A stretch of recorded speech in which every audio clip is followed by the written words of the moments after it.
최근에 그 명동 버스 대란 때문에 서민들이 엄청 불편함을 겪었나 봅니다. 난린가 봅니다. 이게 참 이제 오세훈 시장이 엄청 두드려 맞고 있는데요.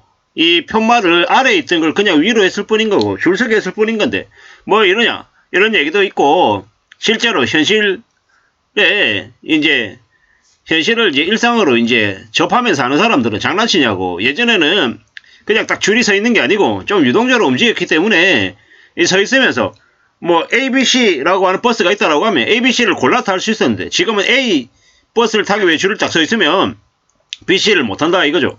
선택권이 예전보다 되게 많이 줄어들었다는 거죠. 얼핏 볼 때는 되게 우왕좌왕해 보이고 되게 엉망인 것처럼 보였지만 그 안에서도 나름의 질서가 있었는데, 지금은 이제 FM처럼 이렇게 딱 이렇게 맞춰 놓으니까 이게 안 되더라는 거죠. 저런 일 겪고 난 다음에 사람들이 이제 퇴근하는 시간에 2시간 3시간 걸린다라고 쌩 난리치고 하니까는 어떻게 했습니까? 결국 그 표만 뽑았습니다. 근데 이 사건의 근본적인 본질을 이제 좀 볼 필요가 있는 것 같습니다. 본질이 뭐겠습니까? 본질이 기존에는 저 광역버스 관련해가지고 입석, 서서가는 거 말하는 거죠. 서서가는 입석이 가능했는데 지금은 입석이 불가능하다. 안전 때문에 이제 그런 식으로 바꿨단 말이에요. 그러다 보니까는 어떻게 됩니까? 입석으로 이제 이동할 수 있던 기존의 이제 승객 수만큼 줄어든 만큼 버스가 더 투입이 된 거예요. 참 이게 맞냐 저게 맞냐 참 많이 고민스럽죠. 저도 제가 어떤 드라마를 봤는데 그 드라마에 항상 촉박하게 시간 촉박하게 이렇게 출근 버스를 타는 이제 여성이 있었어요. 그 여성이 어떻게 타냐? 탔는데 보면 자리가 없잖아요. 그러니까 앞좌석에 이렇게 2명이 여성이 타고 있는 그 앞에 살짝 이렇게 몰래 끼어가지고 타는 거예요. 그렇게 해서 가더라고요. 저는 이상했습니다. 그냥 옆에서 당당히 서서 타고 가면 되지. 왜 저런 모습이 나오는 거지?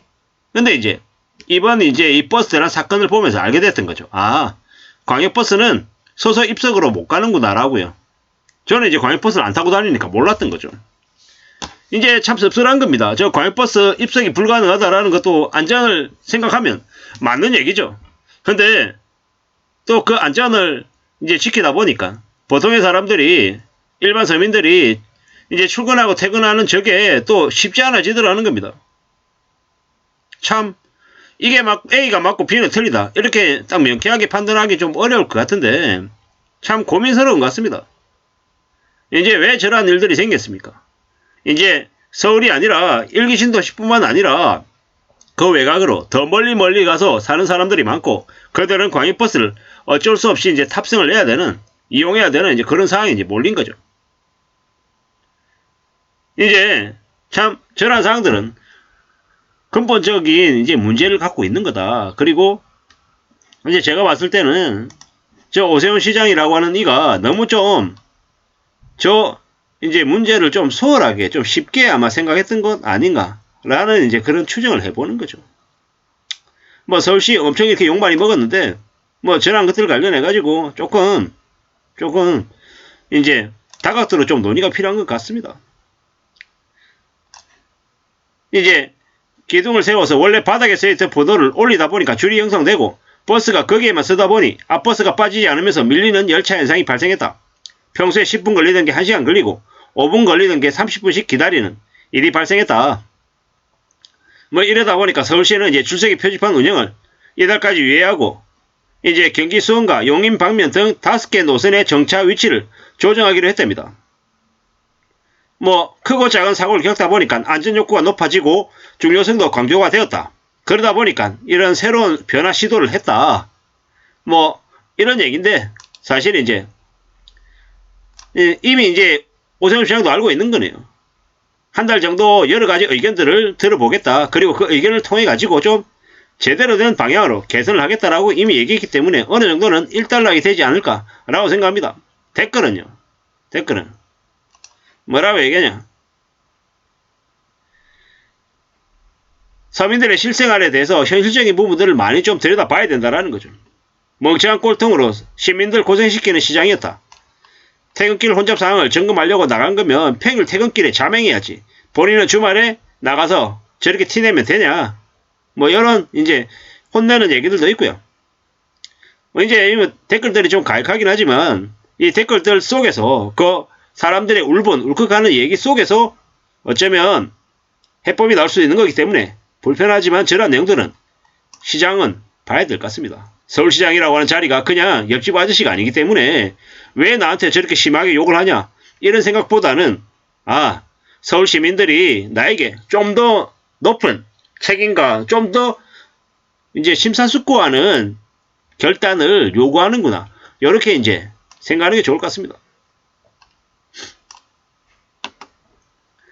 오세훈 욕하는 이게 아닌 것 같고 이 세금으로 밥 벌어 먹는 사람들이 최상벌이에서 정말 안일하게 일하는 거 아니냐 뭐 이런 얘기들도 있고요. 혼나야죠 이는.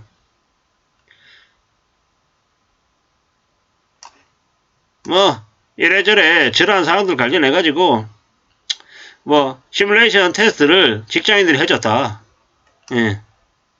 이런 탁상 행정은 뭐 좀 심하다라는 거죠. 자기들 능력으로 해결이 안 되니까 해결책을 시민들에게 떠넘긴다. 뭐 이런 혼도 좀 나고. 정신 똑바로 차리고 생각하고 정책을 구상해야 된다. 버스를 몰리지 않게 노선을 바꿔야 한다. 뭐 이런 것들요. 영리하게 계획 세우고 실사에서 시행해라. 탁상 행정하지 말라. 이러는 거죠. 참 이런 생각 저런 생각 드는 거죠. 퇴근 시간대 평일 저녁에 가야지 6일 저녁에 가면 난리 난 걸 못 본다. 이러는 것들. 도대체 일 못하는 자를 계속해서 투표하는 니들이 내가 없다. 전시행정만 좋아하는 오세훈. 뭐 이런 얘기들 있죠. 참. 사당이 더 심하다. 사당역 14번 출구도 뭐 그러네요. 이래저래 이런 것들 좀 잘 파악해야 될 것 같습니다. 물난리에 교통대란 이런 얘기들 있고 어디 서울하고 부산뿐이냐 지도자 잘못 뽑아서 서울 대한민국 전체가 30년 40년 전으로 모두 추락하고 있다. 인구 소멸도 멀지 않다. 뭐 이런 얘기들. 오세훈이가 맹한가 보다. 노선을 다 받아주다니. 수원과 용인은 시외버스 정류장을 이용해야 하지 않나요? 뭐 이런 얘기들도 있고 참 잘 살펴봐야죠. 확실한 건 뭐다? 확실한 건 이 서민들이 불편해하고 당장 이 고통을 호소하면 그에 대한 대응은 곧바로 있어야 된다라는 거죠. 앞으로 저와 유사한 일들이 아마 더 많이 벌어지지 않을까라는 생각을 해봅니다. 결국에는 이러한 사항들이 우리에게 뭘 얘기해 줍니까? 각종 정책들이 저 관료나 정치인들이나 저들만의 결정으로 되게끔 놔둬서는 안 된다라는 거. 시민들이 적극 참여하고 시민들과 같이 저러한 것들을 이야기해야지만이 불편이나 충격이나 이런 것들이 좀 줄어들지 않을까라는 생각을 해봤습니다. 시민들이 정치나 행정에 참여하는 모습들이 필요하다는 말씀을 드리고 싶었습니다. 이상입니다.